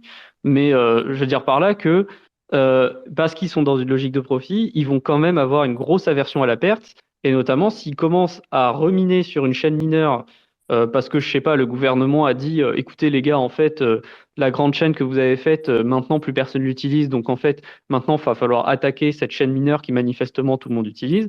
Bah, le jour où le gouvernement dit ça, les mecs ils vont leur dire, alors attendez, tout l'argent qu'on s'est fait là, en gros, on va tout annuler, quoi. On annule toutes les transactions qu'on s'est fait sur la chaîne majeure et toutes nos Coinbase. Ça va être compliqué quand même. Je veux dire, ils vont souffrir. Après, ils peuvent le faire. S'ils sont prêts, si le gouvernement il force la main, si machin, s'ils sont prêts à le faire, ils sont prêts à le Après, faire. c'est un peu, Mais je pense que c'est quand même assez. ils vont demander du compensation, tu vois ce que je veux dire. Quelqu'un va devoir payer pour ça. Bah, en fait, ça, c'est une façon super binaire de faire parce que si toi, en fait, tu as tout intérêt à censurer pour des raisons politiques plus économiques, tu peux tout à fait faire en sorte d'avoir une allocation différente et dire que tu pars sur du 95% sur la chaîne qui t'apporte le plus de profit et seulement 5% dans la chaîne minoritaire qui te permet d'avoir peut-être 60% du hash rate, tu vois. Parce que on parle de. Oui, mais ces 5%, va falloir les compenser d'une manière ou d'une autre. Parce que derrière, même la chaîne majoritaire, le mineur individuel, il est aussi dans une logique de compétition avec les autres mineurs qui suivent la chaîne qui censure. Ok, c'est pas d'un seul coup tout le minage devient centralisé sur la chaîne majoritaire. Hein. Il y a quand même plusieurs mineurs dans l'histoire sur la chaîne majoritaire. Tu vois ce que je veux dire? Donc s'il décide de diminuer de 5% son allocation sur la chaîne principale pour aller les mettre sur l'autre chaîne, bah lui, c'est de l'argent, c'est 5% d'argent en moins, et alors qu'il est dans une logique de compétition. Donc c'est entre guillemets, je sais que le calcul n'est pas exact, c'est à peu près 4-5% de marge en moins, et donc d'avantages compétitifs pour tous les autres. Donc voilà, c'est pas non plus évident. Tu vois, quand je te dis quelqu'un doit payer, quelqu'un doit payer. Il y a un moment, quelqu'un doit aligner la note et dire bah là, on a perdu tant d'argent à attaquer une chaîne minoritaire en fait. Après, là, je suis d'accord avec toi, c'est très hypothétique, mais du coup, tout dépend aussi de la propension à vouloir censurer ou pas et le niveau d'importance Bah, qu'il bien sûr. accorde. Donc, mais une allocation de camp. Si le gouvernement est prêt à financer, les mineurs, ils censureront, il n'y a aucun problème. Et ils attaqueront une chaîne minoritaire, il n'y a aucun problème. Si le gouvernement est prêt à financer, c'est comme à la guerre. S'il y a du financement, pas de problème.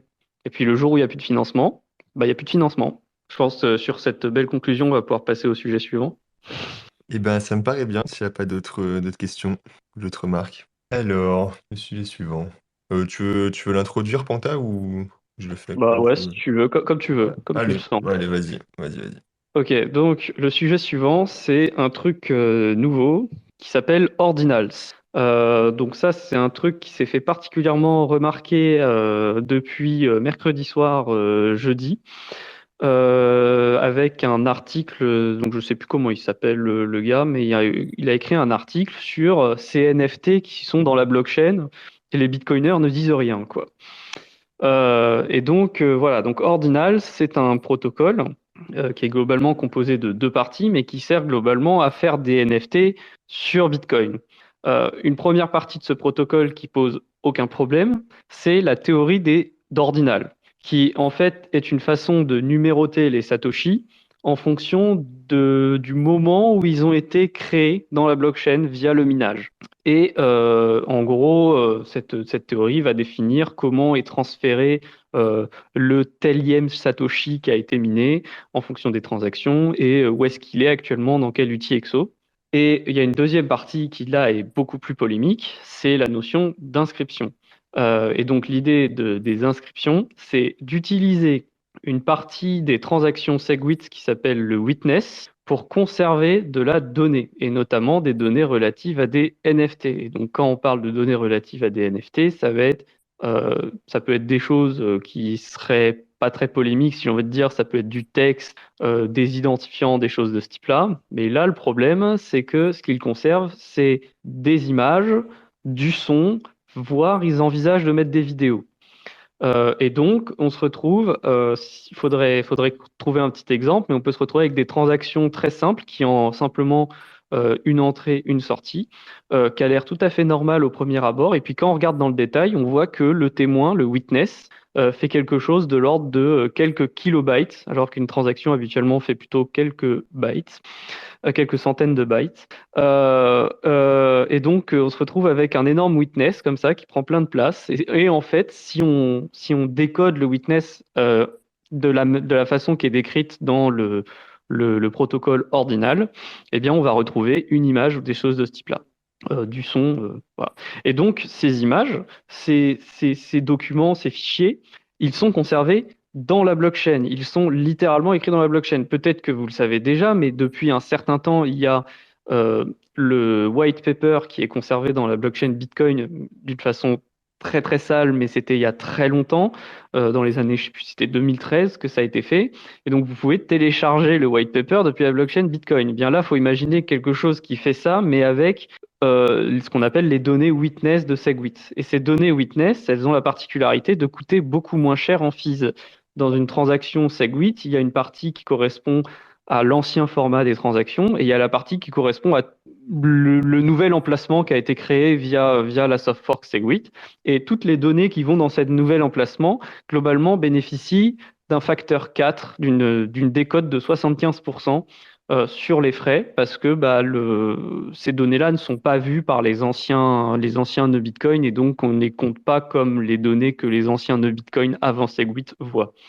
Et donc ça a fait polémique parce que on a souvent dit que la blockchain Bitcoin ne doit pas être utilisée comme un cloud, c'est-à-dire un lieu de stockage de données. C'est pas un data center, c'est pas du Amazon Web Service, c'est pas censé être ça, Bitcoin.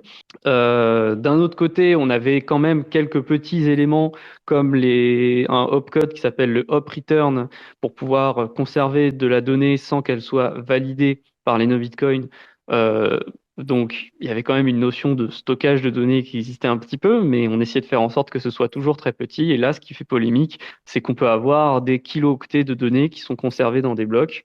Voilà, donc je vais m'arrêter là pour le détail, mais il y a en gros, ce qui est polémique dans l'histoire, c'est que euh, quand on veut faire des protocoles off-chain basés sur Bitcoin, que ce soit RGB, que ce soit Omni, enfin n'importe quel protocole, on a besoin en général de Bitcoin pour ce qui est de la vérification de la non-double dépense, puisque Bitcoin sert principalement, le protocole sert à vérifier qu'on ne double dépense pas des Bitcoins. Euh, mais les données relatives à cette transaction qui n'est pas totalement vérifiée par le réseau Bitcoin, elles sont souvent conservées ailleurs que dans le réseau Bitcoin. Donc, par exemple, dans le cas d'RGB, on utilise, c'est le propriétaire des assets, des actifs qui doit conserver les données nécessaires, les données transactionnelles de ces actifs. Et la blockchain Bitcoin ne sert juste qu'à prouver des choses sur ces données. Dans le cas d'Omni, il y a un autre réseau pair à pair qui fait cette conservation de données. Il y a d'autres réseaux de seconde couche tels que Ion de Microsoft où il y a effectivement des données externes qui sont conservées par des nœuds mais qui ne sont pas des nœuds Bitcoin, c'est juste des nœuds qui connaissent la donnée et qui ensuite vérifient les preuves sur la blockchain Bitcoin. Et les preuves ont tendance à être très petites, donc ça n'avait pas un poids très important. Là, le problème, c'est que les images, le texte, le son est conservé directement dans la blockchain avec ce système d'inscription. Donc il y a polémique parce que on passe au niveau supérieur, on permet un stockage de données qui est assez important et donc ça fait polémique. Tout le monde n'est pas d'accord sur est-ce qu'on aurait le droit d'avoir ça. Mais il faut savoir que la récupération de ces données externes est toujours un sujet très difficile. On a tendance à appeler ça, dans le jargon, on appelle ça la data availability, la disponibilité des données. C'est étant donné, voilà, on veut m'envoyer un actif, et comment je fais pour retrouver toutes les données transactionnelles alors que moi j'ai juste accès à la blockchain Bitcoin. Et donc souvent il fallait mettre des identifiants vers des URL ou des endroits d'internet où on pouvait récupérer ces données-là. Et donc là, l'avantage de ça, de ce système ordinal, c'est que on n'a absolument pas besoin d'interroger un acteur externe à la blockchain. La blockchain a littéralement les données en elle-même. Donc il y a quand même quelque chose qui est très intéressant pour des protocoles de seconde couche, et même pour RGB. On pourrait imaginer des extensions de RGB qui utilisent Ordinal et ça va rendre des choses beaucoup plus simples parce que dans RGB, sinon il faut utiliser des choses qui pour l'instant sont encore pas du tout finalisées, des trucs qu'on appelle comme Storm ou des choses de ce type-là. Euh, et donc le fait de l'avoir dans la blockchain rendrait ça beaucoup plus simple. Mais en même temps, on avait dit la blockchain, c'est pas pour faire du stockage. Donc voilà, il y a peut-être un juste milieu à trouver. En tout cas, il y a une certaine polémique là-dessus. Je m'arrête là, je laisse les autres s'exprimer avant de continuer. Ouais, la polémique, elle est surtout de est-ce qu'il faut absolument prioriser les transactions financières, quoi, qu'utilise Bitcoin pour son, son premier objectif, quoi, ou alors est-ce que on dit selfie market, tant qu'ils payent leur block space, ils ont le droit de pousser toutes les transactions qu'ils veulent. Et voilà, c'est ça la question. Est-ce que, enfin, il y a beaucoup cet argumentaire-là de dire que tant qu'ils payent, chacun utilise Bitcoin comme il veut. Et c'est aussi ça, la résistance à la censure, et puis dire que en fait, Bitcoin, c'est un réseau ouvert, c'est un protocole enfin, c'est un protocole ouvert qui est là et que n'importe qui peut utiliser comme il veut. Donc, moi, j'ai tendance à penser que, évidemment, que j'ai pas envie que mon nœud il synchronise des images, mais dans le sens du protocole, tant que les mecs ils payent les mineurs, c'est ok, tu vois. Après, aussi, ils payent pas les nœuds pour synchroniser leurs conneries. Aussi. Mais ça se discute, quoi. Ouais, moi j'avais une question. Du coup, est-ce qu'il y a une différence de la taille maximum du bloc avec ce witness là? Et pourquoi il y a un prix différent sur la donnée du witness et les données des transactions? Alors, c'est une bonne question. Comment faire ça sans que ça aille trop loin? Euh, Il En faut écouter gros, le space sur Segwit, le space cake. voilà, sur le SpaceX dans Segwit, on en parle forcément. Mais en gros, ce qu'il faut se dire, c'est que dans Segwit, on a pu faire avec Segwit une extension du bloc. C'est-à-dire que une transaction avant Segwit, elle avait notamment les signatures étaient conservées dans la transaction et c'était pris en compte pour calculer le nom de la transaction avec un H simplement, mais voilà. Et avec SegWit, toutes les données relatives aux signatures, aux clés publiques que tu veux utiliser, qui ont été utilisées pour créer l'adresse, elles sont mises à l'extérieur. Elles sont pas mises dans la transaction dans l'ancien format. C'est-à-dire les anciens nœuds ne voient pas passer les signatures ou les clés publiques qui sont utilisées dans SegWit. Habituellement, toutes ces choses-là étaient dans ce qu'on appelle le script SIG, et eux, ce qu'ils voient, c'est des transactions avec un script SIG qui est vide. Et malgré ça, ils peuvent quand même dire que cette transaction est valide parce que une adresse SegWit pour un ancien nœud, en fait, n'importe qui peut la dépenser. Mais pour les nœuds SegWit, tout le monde ne peut pas la dépenser, puisque c'est le principe d'une soft fork. On rend des transactions qui étaient valides invalides. Donc avec SegWit, il faut des conditions supplémentaires, et ces conditions supplémentaires, elles sont mises dans le witness. Et comme c'est une extension de bloc et que les anciens nœuds ne voient pas cette extension de bloc, ils n'ont pas conscience de cette extension de bloc, eh bien, il n'y a pas de limite de taille sur cette extension. Cette extension peut être aussi grande qu'on veut. Les anciens nœuds, eux, ils appliquent une limite de 1 méga, mais ils ne voient pas cette nouvelle donnée. Donc, on peut pricer, on peut contraindre différemment toutes les données relatives à l'extension. Et donc, depuis SegWit, les blocs peuvent faire... On dit que ça peut faire 4 mégas, mais en fait, on calcule un truc qu'on appelle le poids, on prend les données de la transaction de départ, on les multiplie par 4 et on ajoute la taille des données dans le witness, et ça forme un truc qu'on appelle le poids de la transaction. Et le critère, c'est de dire le poids maximal de transactions dans un bloc, c'est 4 millions, et ça correspond en fait à, s'il y avait un bloc qui faisait 1 méga pour l'ancien bloc, il va faire 4 méga poids, 4 mégawatts pour le nouveau, et donc ça match. Donc c'est bien une soft fork. Bref, tout ça, c'est un savant calcul pour faire en sorte que les données dans le witness coûtent 4 fois moins cher en termes de fees.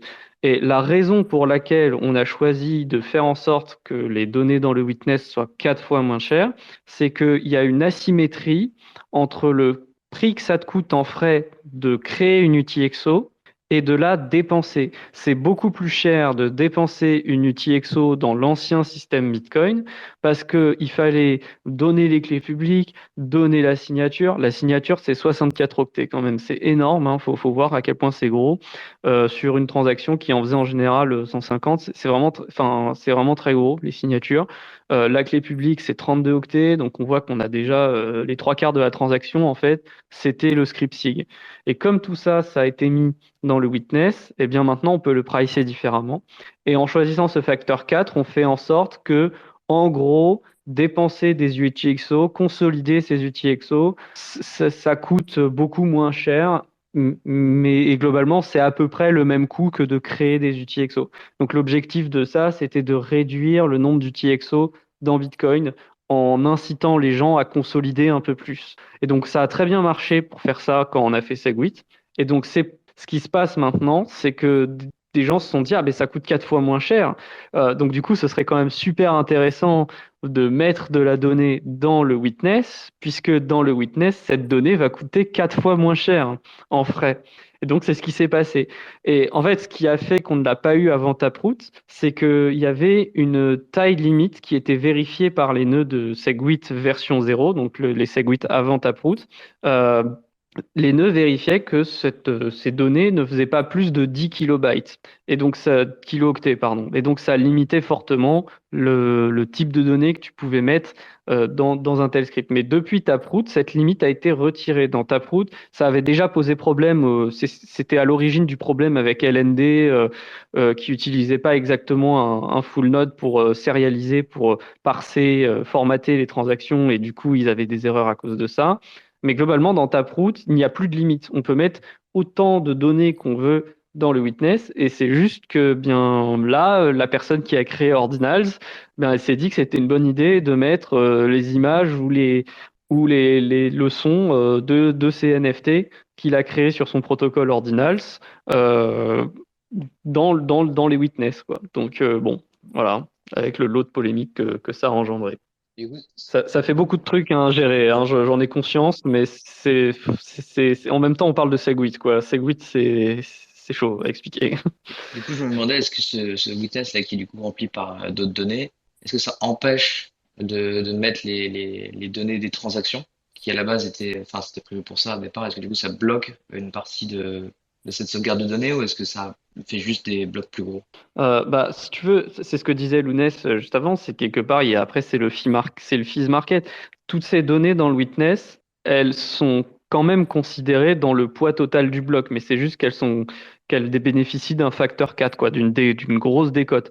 Euh, mais ça, donc, enfin, faut s'imaginer que si on avait mis ces données ailleurs, si on les avait mis pas dans le witness, on aurait juste pu en mettre, enfin, on aurait payé 4 fois plus cher et on aurait pu en mettre 4 fois moins dans la transaction. Là, il n'y a plus de limite, mais il bénéficie de cette décote.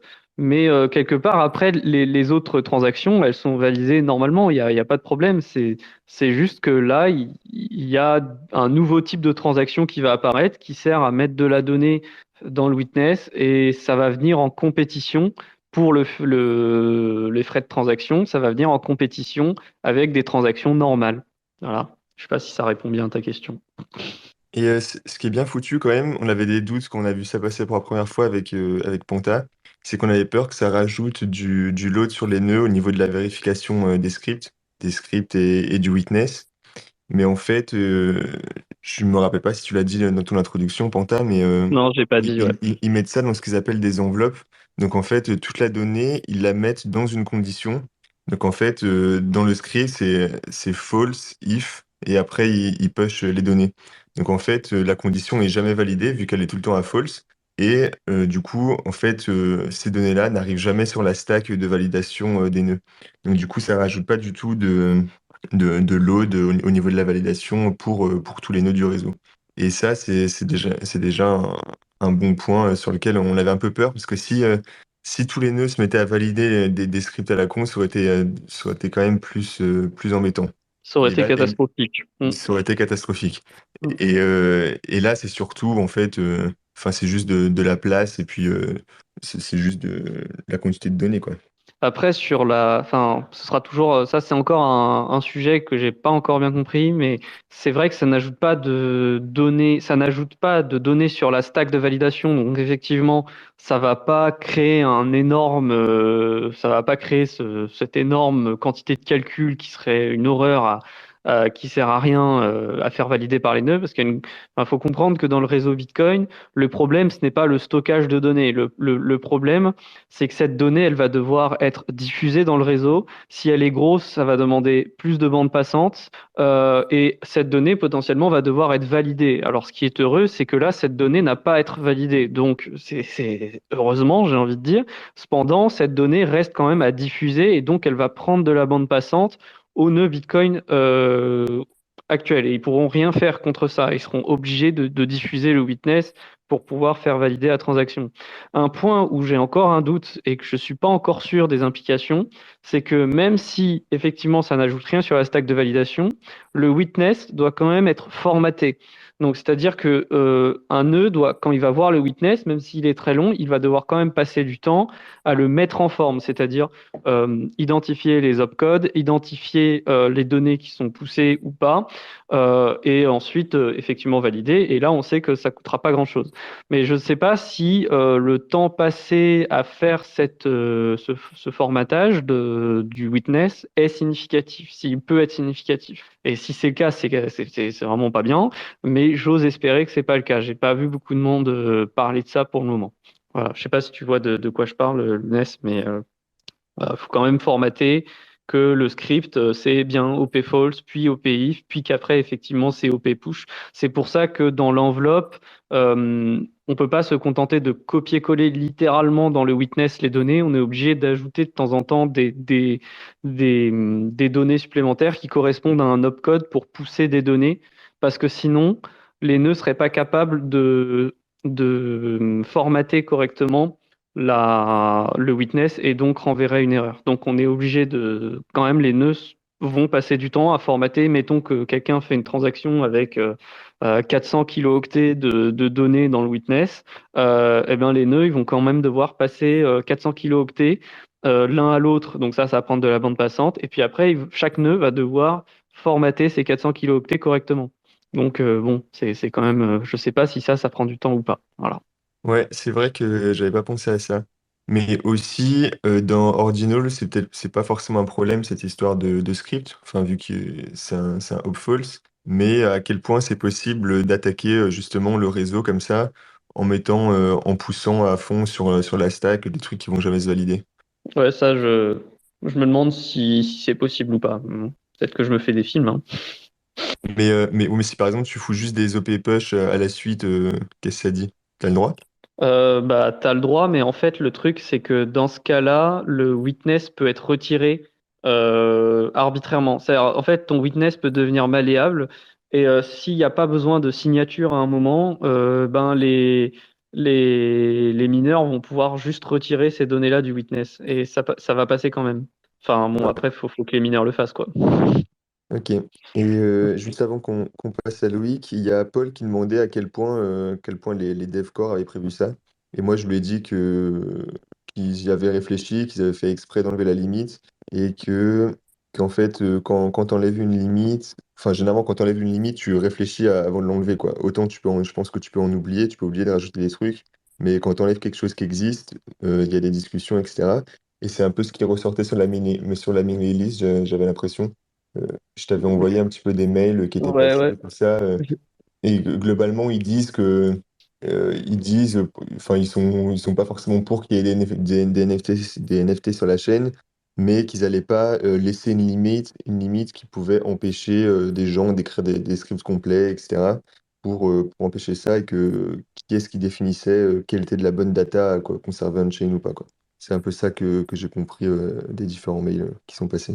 Après, bon, ouais, moi, je sais pas non plus. Je sais pas non plus si c'était vraiment envisagé ou pas. Le Ordinals, c'est il y a eu une proposition de BIP déjà, il y a 6 mois déjà sur Ordinals pour formaliser l'autre partie du protocole qui correspond à comment on fait pour suivre les actifs sur la blockchain. Donc, je pense qu'ils étaient conscients qu'il y avait quelqu'un qui commençait à avoir des idées de ce genre-là. Après, voilà, j'en sais rien. Un autre truc quand même, c'est que bon les NFT et les données sur la chaîne, c'est un peu pareil. Il y a du bon et il y a du mauvais. Euh, il y a des NFT de type des NFT d'identité décentralisée qui pourraient être beaucoup plus faciles à gérer avec un système type Ordinals pour écrire les modifications de l'identité directement dans la blockchain pour rendre ça beaucoup plus simple. Euh, voilà, donc moi je suis très partagé. J'ai peur de beaucoup d'abus de ce système-là, mais en même temps, il y a des choses qui sont vraiment trop compliquées parce que à chaque fois, on voulait mettre une limite sur les données qu'on pouvait mettre dans la blockchain et tout ça. Voilà, donc je suis encore assez partagé.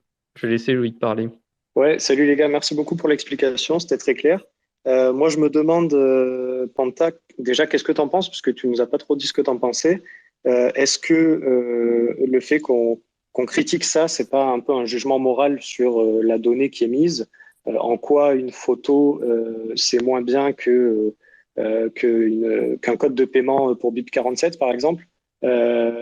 Autre question, est-ce qu'on devrait pas simplement augmenter la limite des up return, déjà au moins pour pas que ces bêtises finissent dans l'UTXO7? Et dernière question, est-ce que c'est la mort annoncée de Taro du coup?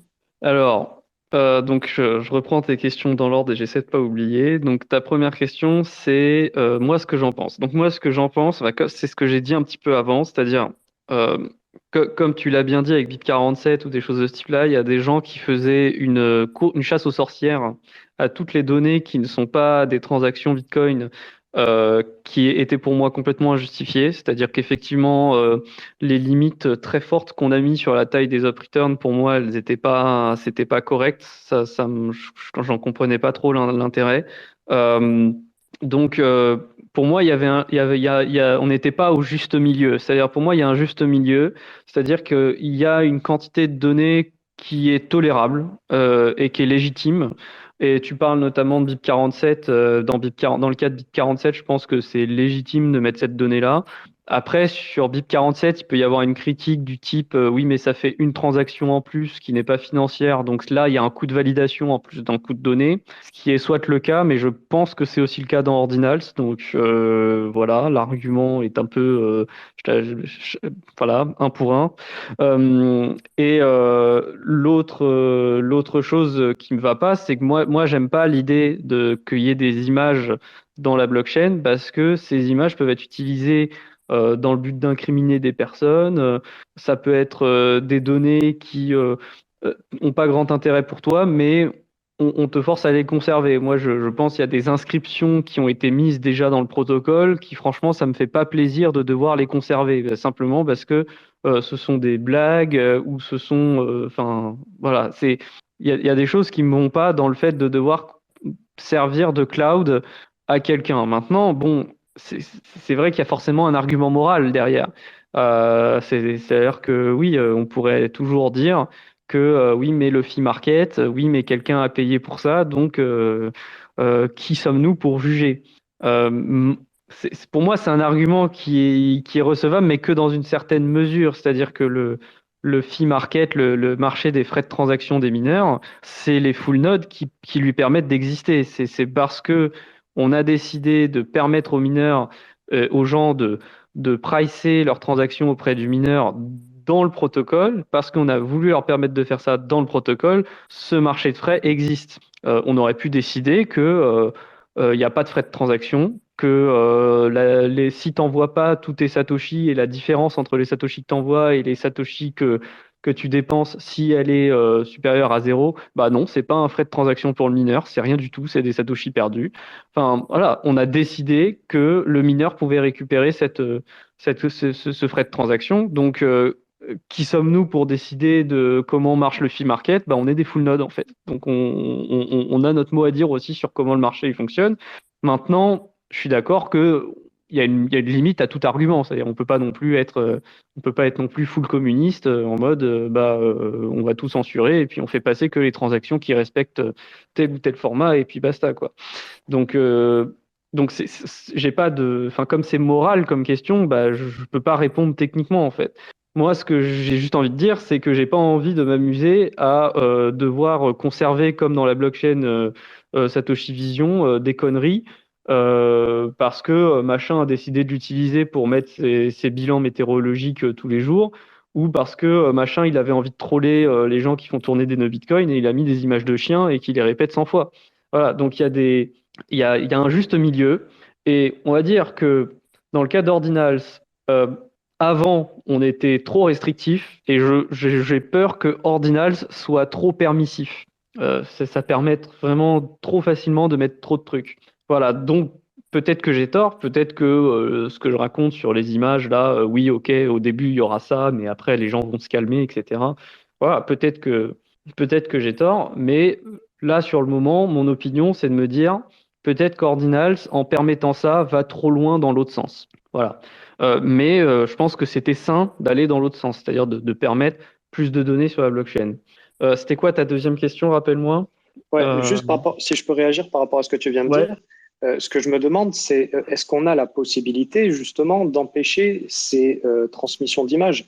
Parce que je me dis, en fait, si les mecs ils payent les frais, là, ok, il y a un discount, mais si tu leur coupes cette possibilité de le faire là, avec Taproot, ben, les mecs ils peuvent très bien utiliser, je sais pas moi, 10 transactions up return, tant qu'ils payent les frais, ils mettent l'image un petit peu dans chaque transaction, et à la fin, ils ont quand même leur image pour leur protocole, tu vois, qui est ancré. Et si tu leur enlèves l'up return, ils pourront toujours le mettre sur une transaction classique. Donc, je me demande, est-ce que on peut empêcher ça, tout simplement?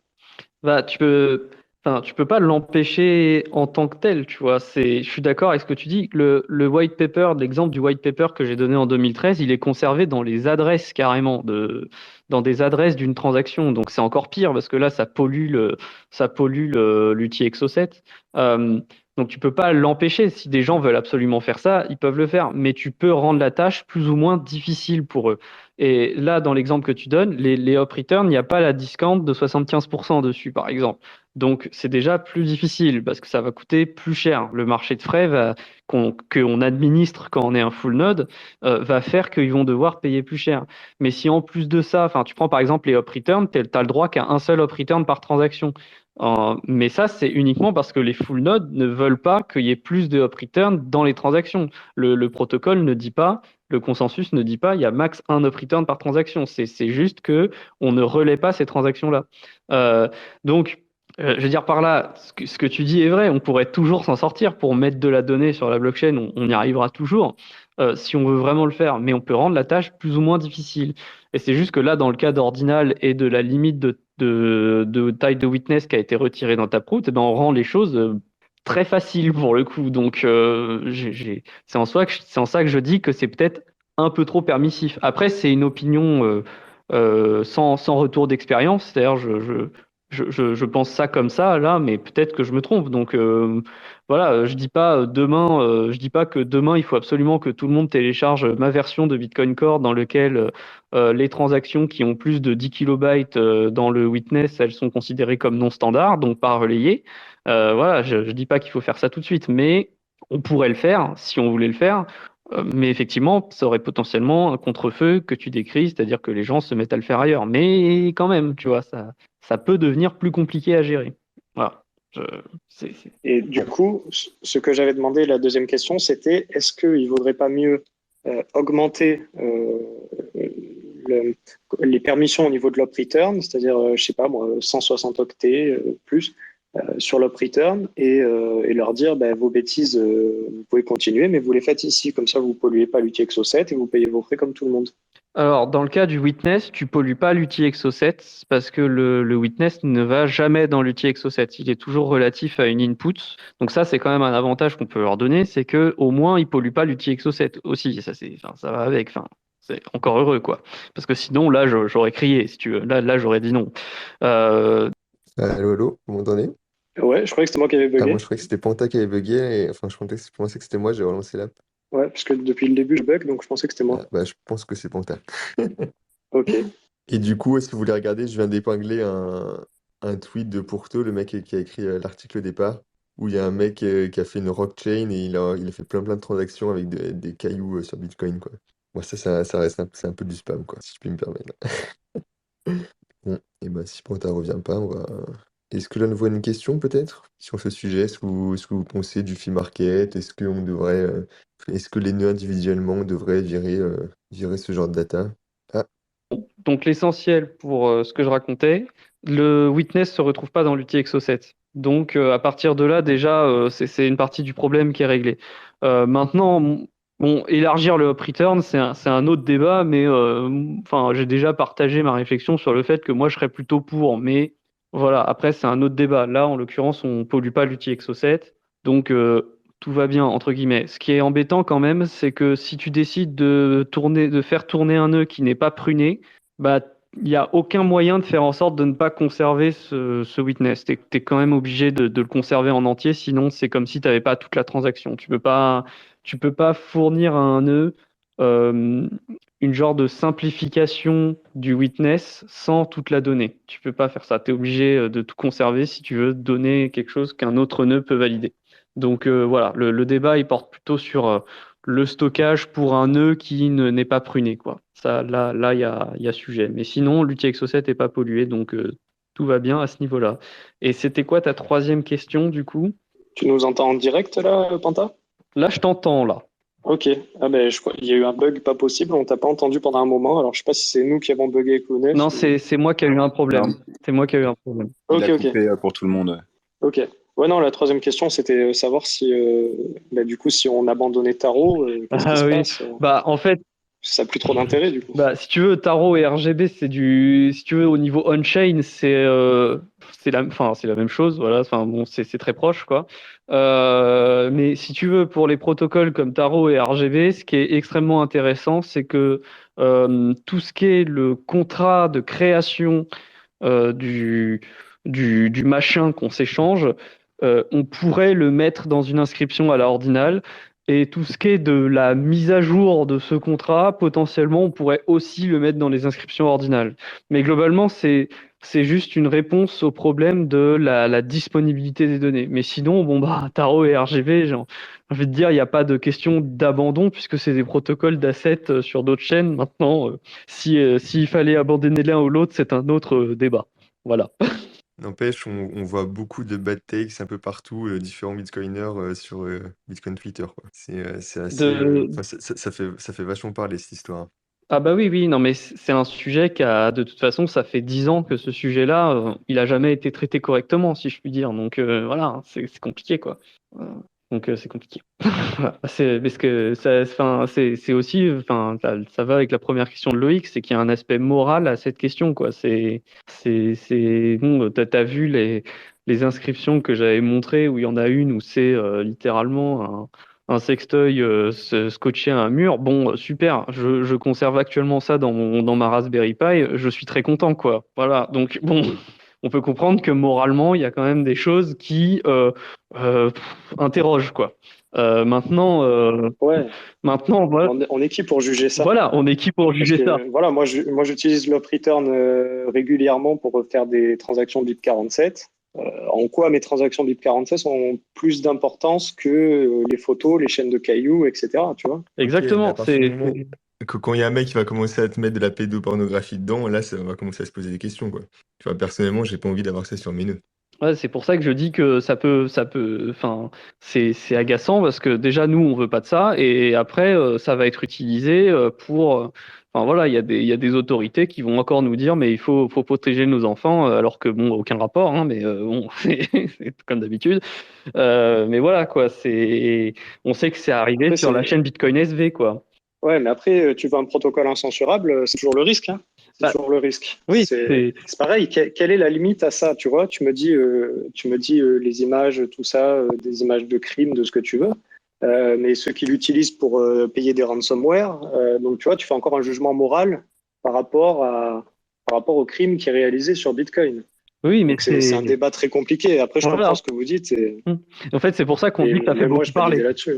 Parce que Ah ouais, c'est c'est pas sûr. parce que c'est un jugement moral qu'on doit rien dire, tu vois. C'est juste que c'est pas technique comme sujet. La technique peut venir nous aider à dire comment on pourrait faire pour plus ou moins rendre ça facile à certaines personnes, pour certains types de choses. Mais après, ce que tu cherches à faire, ça, c'est une question morale. Donc oui, effectivement, on veut un protocole qui est incensurable. En même temps, on veut pas être juste un réseau de partage d'images pornographiques non plus, quoi. Donc, Bah, bon, c'est surtout un réseau enfin, à la base de transactions financières incensurables. Et puis, enfin, c'est pas pour tout foutre dessus. Et puis même, enfin, il en parle dans son article pour Taux. Au tout début, il y a des mecs qui voulaient faire un DNS sur Bitcoin et Satoshi les a envoyés sur Namecoin, quoi. Enfin, enfin, alors que, on pourrait s'en contenir aux transactions autant, financières parce que c'est ça la ouais. proposition de valeur de Bitcoin. Et c'est pas forcément d'être Mm. un storage décentralisé et puis résistant à la censure. C'est surtout enfin, c'est de la monnaie résistante à la censure. Voilà. Moi, mon opinion, c'est de me dire, bon, tu peux très bien avoir de la donnée relative à des transactions financières, mais pas forcément des bitcoins directement. Ça me pose pas de problème parce que ces données-là, elles seront pas forcément très grosses. Ça va être du texte, ça va souvent être formaté d'une façon à ce que ce soit pas énorme en mémoire. Donc ça, à la limite, ça me paraît tout à fait légitime. Donc ça inclut aussi tout ce qui est BIP47 au fond, hein, parce que BIP47, oui, la donnée qu'on met, c'est de la donnée, mais c'est de la donnée relative à des transactions. Donc bon, ça paraît légitime aussi si on prend ce point de vue-là. Alors que bon, bah, des images ou des choses comme ça, voilà, d'autant plus que on pourrait se dire, mais en plus de ça, tu as quand même une limite sur la taille des données que tu peux envoyer. Donc même si tu t'en servais pour stocker de la donnée, bah, même à ça, c'est pas très je bon. crois. Ah merde. On me réentend là ou pas? Si, moi je l'entends, hein. Je l'entends très bien. Ce coup-ci, c'est toi, Loïc, je Ouais, pense. bon. Désolé, c'est moi qui bug. Non, mais on a tous nos lots de problèmes. Mais voilà, donc c'est tout ça pour dire que même si c'était enfin, si c'est pour faire un réseau qui permet de stocker de la donnée, c'est sûr qu'il y a de meilleures solutions. Enfin, c'est un type particulier de données, ça me paraît légitime. Mais bon, enfin, l'argument moral, c'est un argument moral. Comme tu dis, Loïc, qui sommes-nous pour juger? On pourrait très bien dire que on n'est pas là pour ça. Mais voilà, c'est tout ça pour dire que le qui sommes-nous pour juger, c'est aussi un argument moral, hein. C'est-à-dire que quand tu dis oui, mais Bitcoin, c'est censé être un réseau incensurable, etc. Ok, mais ça veut dire que tu privilégies ça par rapport à vraiment tout le reste, alors que manifestement, on commence à sentir des tensions, quoi, moralement. Donc, voilà, tout ça pour dire que c'est pas pour dire que c'est une mauvaise opinion ou quoi, mais juste pour dire, bon, bah, c'est le fait de prétendre qu'on ne doit rien faire parce que ce serait un jugement moral est un jugement moral aussi. Donc, voilà. C'est pour ça que ce sera toujours très, très compliqué sur les débats, quoi. Ouais, sujet compliqué. Et il y a Paul qui demande si jamais on voulait cadrer ça, comment ça serait possible? On avait évoqué enfin, même si personnellement je veux pas le cadrer, mais si, petite expérience de pensée. euh, une des solutions dont on a parlé avec Panta, ça serait au niveau du relais des transactions. Au niveau de chaque nœud, on pourrait mettre une limite qui fait que si je reçois une transaction qui dépasse tant de bytes de witness data, ne pas la relayer à mes pairs, quoi. Il y a ce genre de solution. C'est Mais que, rendre les ouais, transactions invalides, est-ce que c'est c'est possible? pas possible. Enfin, c'est pas possible. Et surtout, enfin, c'est juste pas possible, quoi. Non, tu peux pas rendre enfin, rendre les transactions invalides, ça veut dire faire une soft fork. Là, c'est compliqué. Mais effectivement, ce que tu dis, c'est tu parles du fait qu'on a ce qu'on appelle des transactions standards et des transactions non standards dans Bitcoin. Et ce qu'on peut faire, c'est rendre non standard des transactions qui ont une quantité de données dans le witness qui est trop importante. Et déjà, ça peut fortement limiter la propagation de transactions qui auraient ce genre de choses. Quand je parlais de marché de frais administrés, c'est un petit peu comme les transactions qui payent 0 Satoshi par byte. Ce sont des transactions valides, mais elles sont entre guillemets pas standards. C'est-à-dire que ton nœud, il a une politique de relais qui dit moi je relais pas les transactions à 0 Satoshi par byte. Là, on pourrait imaginer la même chose. Ton nœud, il pourrait regarder la taille du witness et il pourrait dire bah ça c'est ok, c'est une transaction valide, mais si jamais je la retrouve dans un bloc, je la considérerais comme valide. Mais par contre, pour ce qui est de transmettre ça à mes pairs pour qu'éventuellement ça arrive aux mineurs, là par contre, je vais pas le faire. Et voilà. Et ça, on pourrait imaginer comme d'ailleurs ce qu'on appelle le min relay fee qui correspond aux frais de transaction minimaux à payer par une transaction pour que tu la relais, bah, tu pourrais imaginer qu'il y a une taille maximum que la transaction peut faire pour que tu la relais. Il y a déjà un critère comme ça qui est fait. Puisque aujourd'hui, si une transaction fait plus que 100 kilobytes, elle n'est pas relayée. Voilà, une transaction fait maximum 100 kilobytes, sauf quand vous êtes mineur, où là, quand on est mineur, bah, on peut faire une transaction qui fait littéralement tout bloc, et ça s'est déjà produit. Voilà. Et d'ailleurs, il y a Burak qui a tag, c'est quoi le mec de Pat's le Pool, enfin un mec d'une pool, pour lui demander s'il voulait broadcast une transaction à 4 mégas. Et le mec il a dit non, et du coup, Bah, voilà, c'est typiquement ça, hein. je crois que Burak il a dit qu'il allait se remplir Voilà. un bloc, mais avec plein de transactions différentes, mais que ça allait lui coûter 0,5 BTC. Voilà, ouais.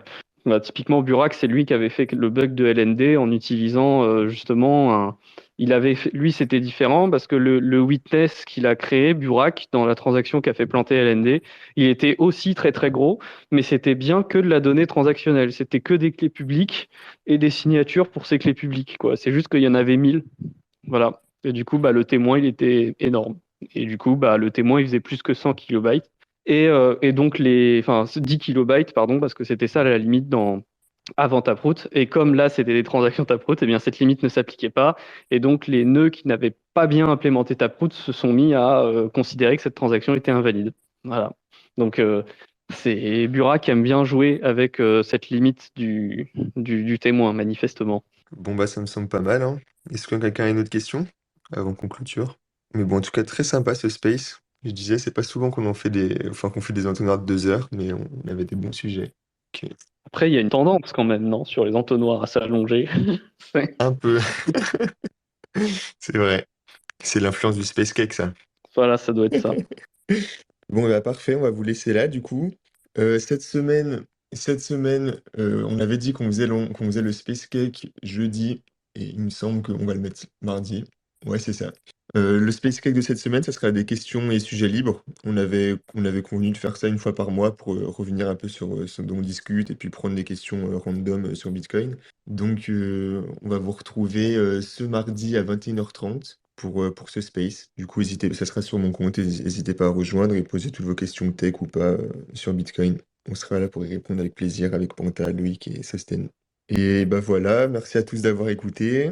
Merci à Gelex et Blob d'être venus nous présenter Atakai. Et puis à ceux qui ont posé des questions, de l'avoir posé parce que c'est très cool d'avoir des questions à l'oral. Et voilà.